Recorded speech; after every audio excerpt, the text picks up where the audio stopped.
السلام علیکم ورحمۃ اللہ تعالی وبرکاتہ۔ محترم ناظرین، امید کرتا ہوں کہ آپ سبھی خیریت سے ہوں گے۔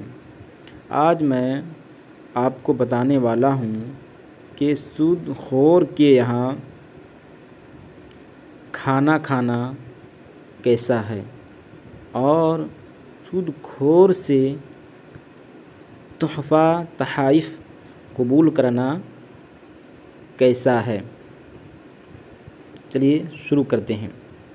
سود خور اور حرام کسب کرنے والا اگر کوئی چیز ہدیہ اور تحفہ میں دے یا دعوت کرے تو دو حال سے خالی نہیں ہے۔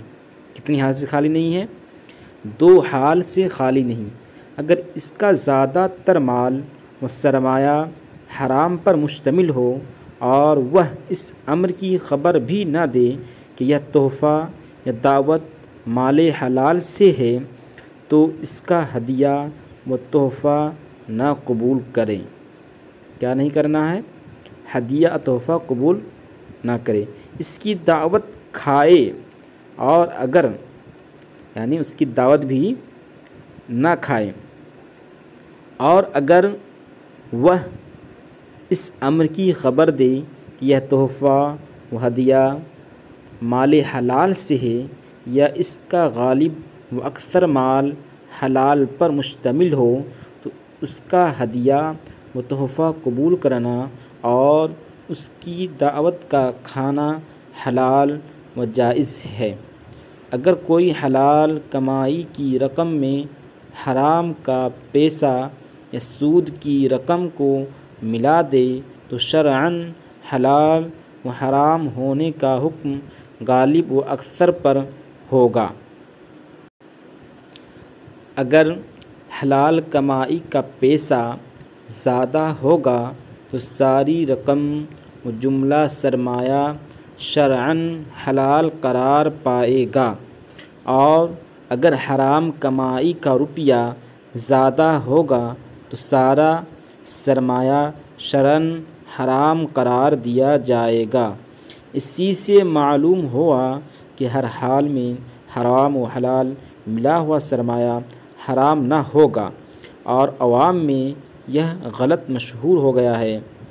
فتاوی عالمگیری جلد خامس صفحہ 517 میں ہے: ولا يجوز قبول هدية امراء الجور لأن الغالب في أموالهم الحرمة إلا إذا علم أن أكثر مالهم حلال بأن كان صاحب تجارة أو زرع فلا بأس به لأن أموال الناس لا يخلو عن قليل حرام فالمعتبر الغالب وكذا أكل طعامهم كذا في الاختار شرح المختار۔ اس کا ترجمہ ہے: ظالم امراء کے ہدیہ کا قبول کرنا جائز نہیں، کیونکہ ان کے مال میں حرام کا غلبہ ہوتا ہے۔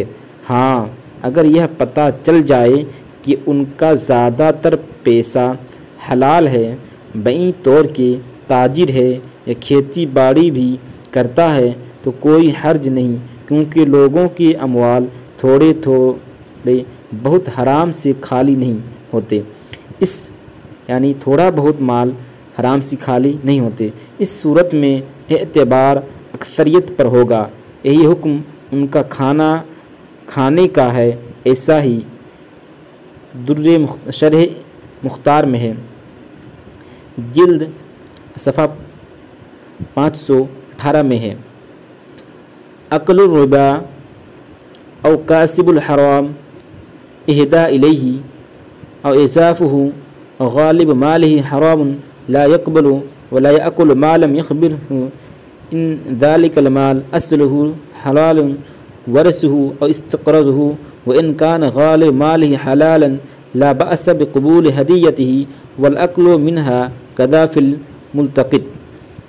سود خور یا حرام کمائی کرنے والے نے تحفہ بھیجا یا ضیافت کی، اس کے مال کا اکثر حصہ حرام ہے تو قبول نہ کیا جائے اور نہ اسے کھایا جائے جب تک یہ نہ بتا دیں کہ اس مال کا اصل حلال ہے۔ وراثتاً اس کو ملایا قرض حاصل کیا، اگر اس کا اکثر مال حلال ہے تو اس کا تحفہ قبول کرنے اور کھانے میں کوئی حرج نہیں ہے۔